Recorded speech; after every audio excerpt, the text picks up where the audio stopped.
Good morning, class. Today we are learning about the parts of a plant. Wow! Plants have parts too, Teacher Tortoise? Yes, Foxy. Let's start from the bottom. This is the root, though. It drinks water from the soil. And the green part? The leaf? Exactly, Monkey. The leaf makes food for the plant using sunlight. You do some bang and... What about flowers?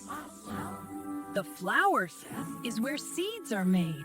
And the stem holds everything up. Wow! Root, stem, leaves, flowers, I can remember them! Great! Remember, kids, plants are amazing because every part has a special job. Patria?